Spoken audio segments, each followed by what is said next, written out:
Application 2024-0485-H, 1601 Concord Pike, tax parcel 06-110.00-031, east side of Concord Pike, northeast of the intersection with Weldon Road, Brand 100, CN zoning, Council District 2.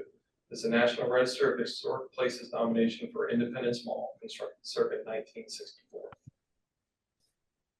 And if you're here to represent the application, please just raise your hand and Shane will promote you to a panelist.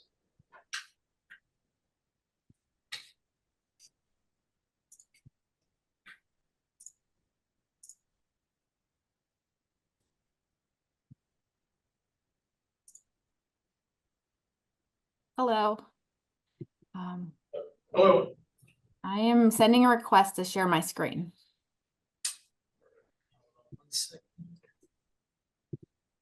Try that again. All right. Great. Okay. So before I begin, I just wanted to acknowledge that this National Register nomination was paid for using Newcastle County's certified local government funding with match provided from the University of Delaware. We picked this property to nominate in conjunction with the former preservation planner, Betsy Hatch, along with Chris Jackson.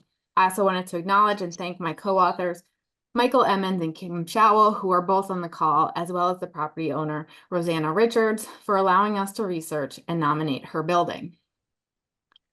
In a full-page ad placed in Wilmington's The News Journal on October 22nd, 1965, builder Emilio Capaldi announced the official grand opening of his newest shopping center, Independence Mall, located just north of the city of Wilmington.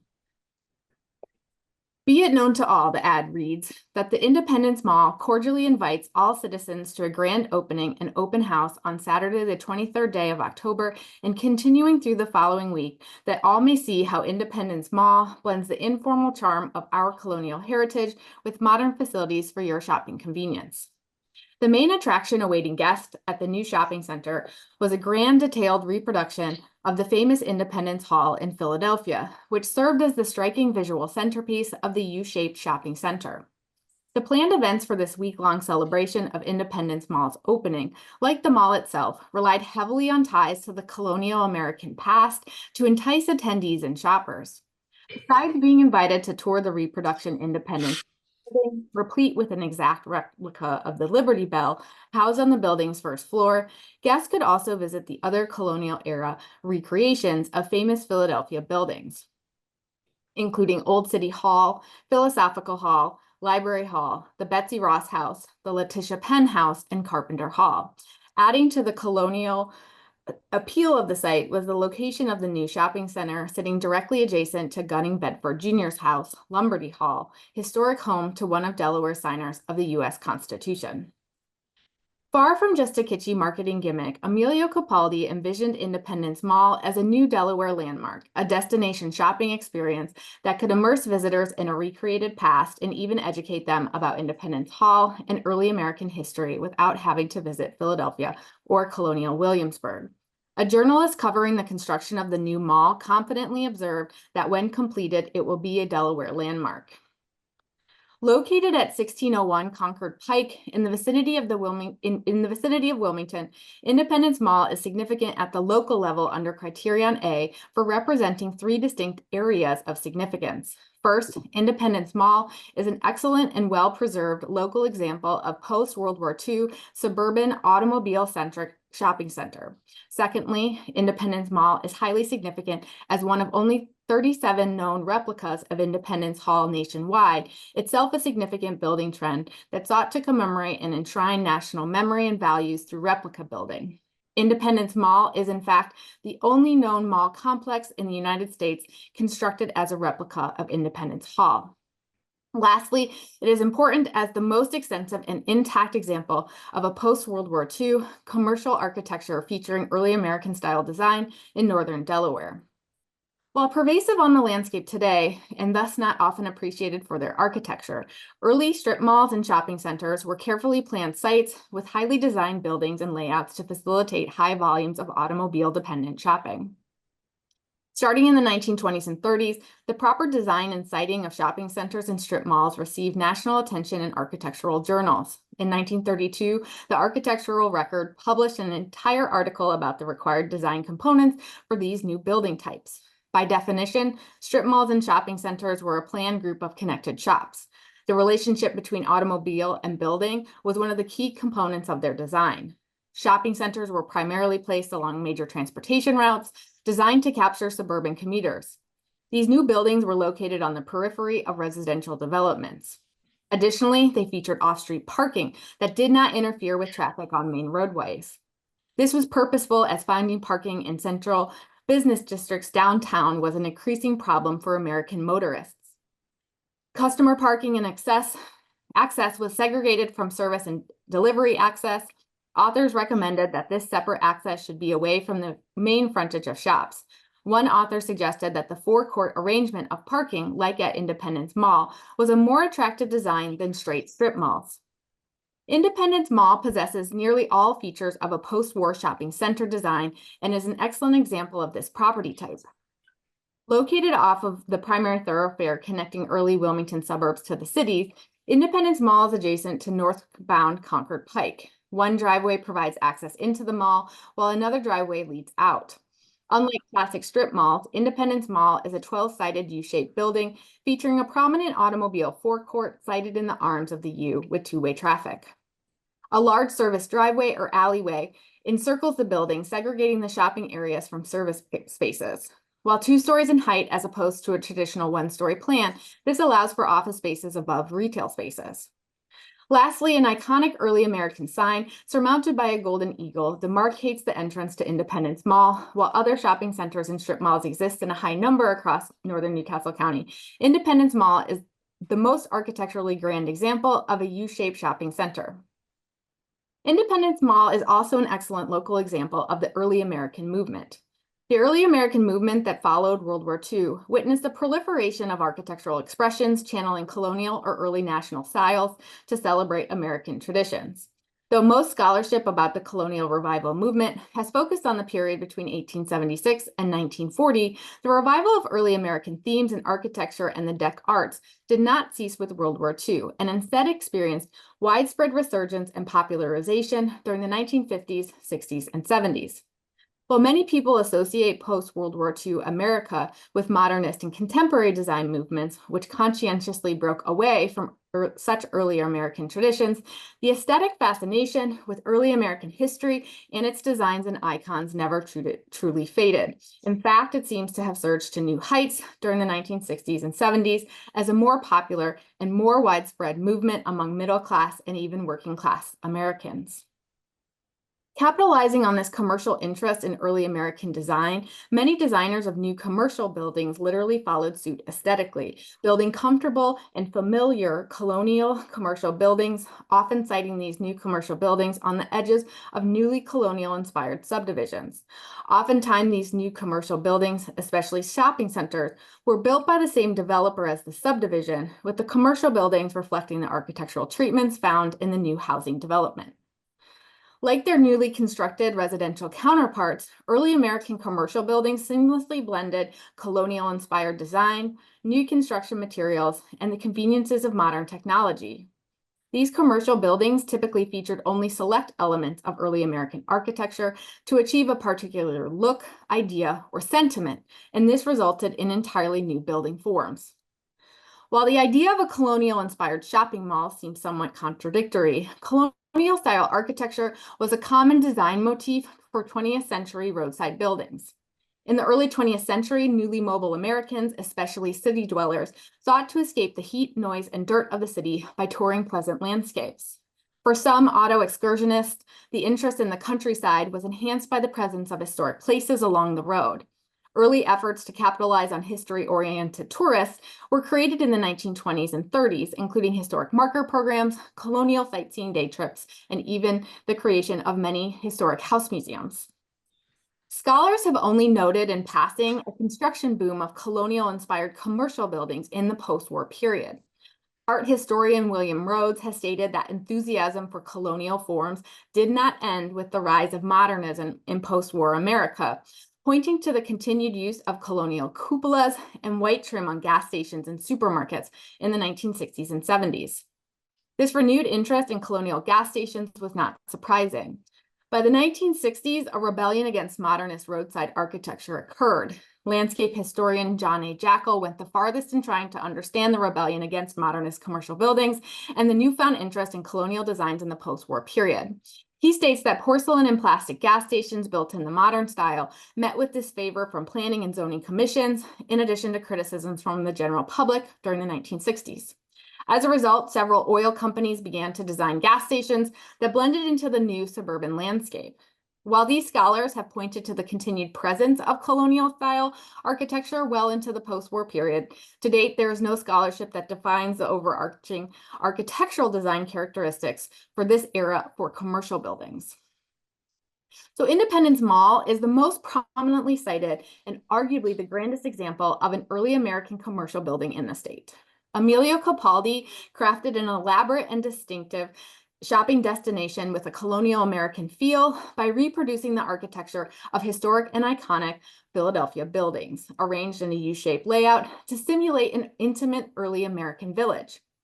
Grafting colonial architecture onto a modern shopping center form, Capaldi sought to recreate the feel of the past, warmer, more charming, and with more character than much of the modern commercial architecture in the area, while touting the authenticity of both the building and the experience, though he was in fact creating a new type of commercial site that never existed in the past.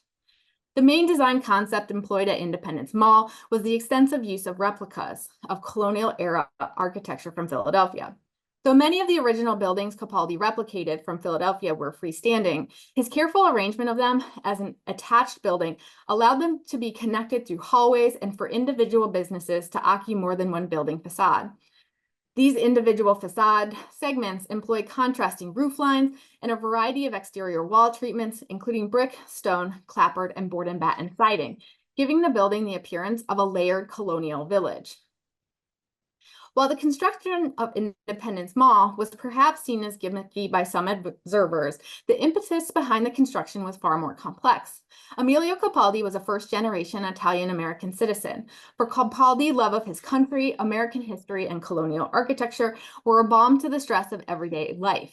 In an article about Capaldi and the Independence Mall project published in the Philadelphia Inquirer magazine in 1964, he stated, quote, "Whenever the pressure of a new business threatened to get me down," he says with a laugh, "I didn't take a tranquilizer, I took a trip to Philadelphia so I could relax and amble through the streets and admire the old homes like when I was a kid," end quote. He stated that on one of his frequent trips to Philadelphia, where he spent hours sketching colonial era buildings, he conceived the idea to replicate Independence Hall as opposed to the new strip malls, which, quote, "are springing up everywhere. They leave no impression on you after you leave them," he stated. "They're sort of long gray lines with dits and dots of neon. That's why I wanted to build something different, something that adds to the overall appearance of my city," end quote. After he completed Independence Mall, Capaldi planned a second similar replica shopping center, this time in Delaware state capital of Dover. In fact, Capaldi had hoped to build an Independence Mall in every state across the country. However, the city of Dover did not approve Capaldi's initial vision, stating that the proposed steeple would detract from the charm of the old State House and Legislative Hall. Unfortunately, Capaldi passed away before the second shopping mall project was completed. While the state of Delaware purchased the building in 1966, it never truly replicated Independence Hall or Capaldi's first colonial-inspired shopping center. While Independence Mall is the most prominent example of an early American shopping center in the state, they were somewhat common, at least within Newcastle County. These early American shopping centers shared a variety of architectural characteristics, including the use of brick or stone veneers, white trim, cupolas, shutters, and even a variety of facade treatments imitating historic villages that developed over a period of time. Independence Mall joined in with and arguably influenced this mid-century design trend on a local level. So while strip malls and shopping malls are not evocative cultural resources for most people, they have an almost ever-present permanence on our landscape. They represent many important historical trends in the post-war period: suburbanization, car culture, and consumption. These buildings were created in response to changing social and settlement patterns, and at the time they were constructed, they were a unique and new resource type. But beyond the shopping mall's importance to the development history of the United States, Independence Mall is also emblematic of more. Emilio Capaldi viewed Independence Mall as a spectacular monument to the American past, a stylish place for commerce in the present, and for Delawareans as a community focal point for the future. Thank you. Thank you. We have questions for the applicant.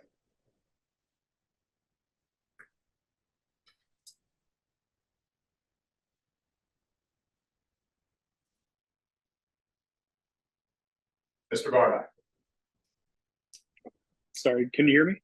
Yep. So a really great nomination. Do you think that the sort of context that you created for sort of mid-century shopping centers can be applied to others in the state, or do you think it is unique specifically to Independence Mall because of its design? That's a great question. Thank you. I think it can be applied to other kind of colonial inspired shopping centers throughout the state. In the nomination, we did mention at least a handful of others that survive with varying degrees of integrity. But I do think it's mostly applicable to things that have this kind of early American architecture. Thank you. And I have not a question so much as a comment. I think in this, we are very lucky as a county and a state to have Chad here doing work like this. And as we go through our agenda tonight, they have done work for all of the sites that are up for discussion tonight. So whether it be a National Register nomination, research, documentation, Chad has been integral to preserving Delaware history for a very long time. So Kate, Kim, Michael, always doing a good job and fighting the hard fight. Thank you, guys.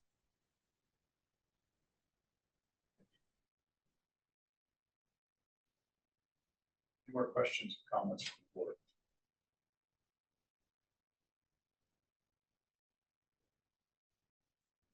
Ms. Hirschner. Just a comment to compliment the team that put this nomination together. It's very thorough and very well done. So nice job.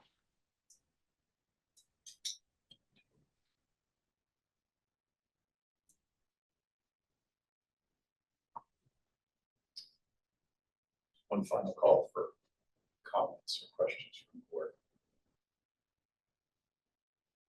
Ms. Silver.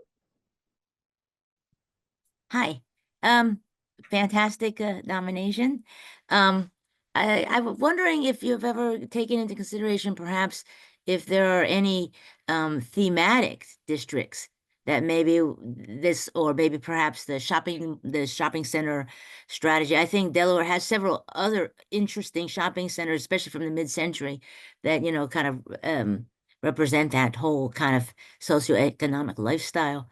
And I just wondered if there was any works in the plan for that. That's a great question. Currently, there isn't, but I think this whole post-war era is ripe for thematic nominations, as you talked about. And one thing that we've been working with Councilwoman Durham on is potentially doing a thematic nomination for post-war churches along the 202 corridor, trying to recognize more of what's going on in that second half of the century. But it's a great suggestion. Thank you.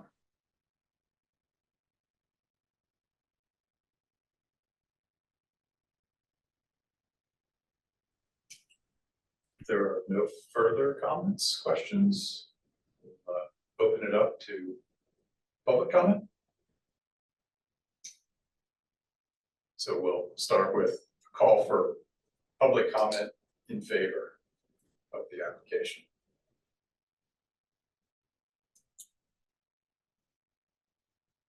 I think there is one hand raised. Shane Seaver. In the attendees list. Mine's not showing. I'll just use this one. Oh, there's two, sorry. Go to D first. Yeah. She's there. Should be able to talk, D.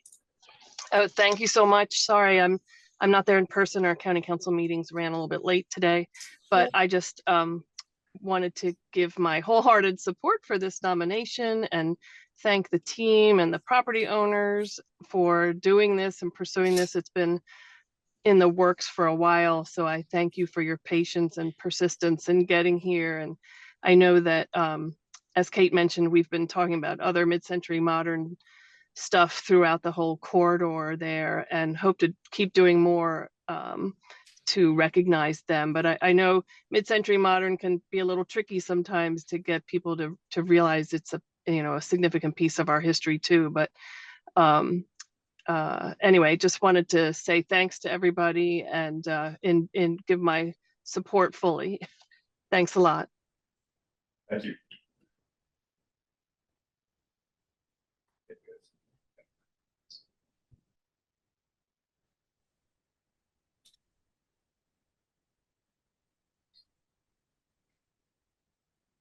Go ahead, Michael.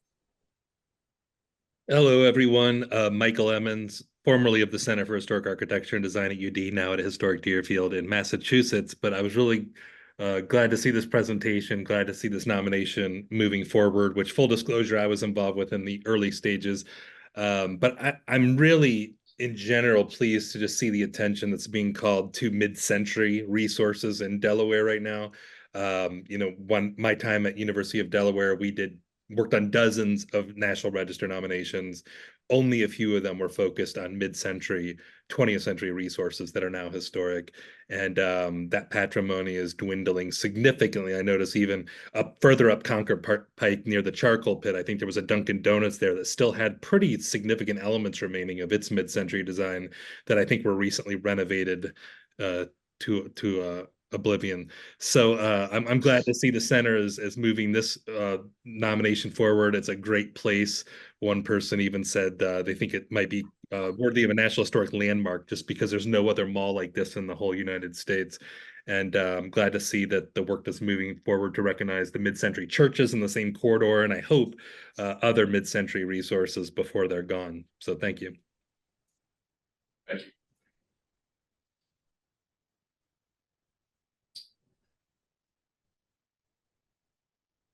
Any further public comment in favor?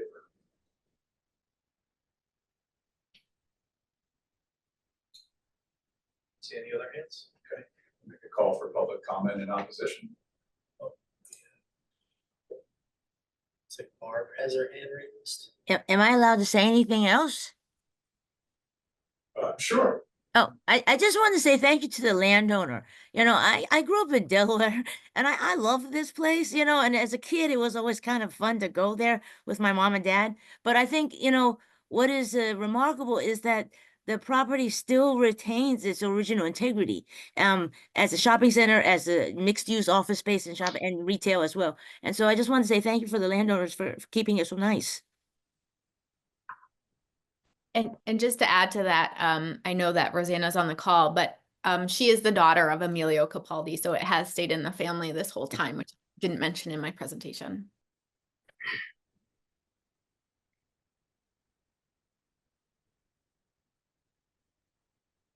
See any hands raised in opposition, so we'll go to general public comment related to this application.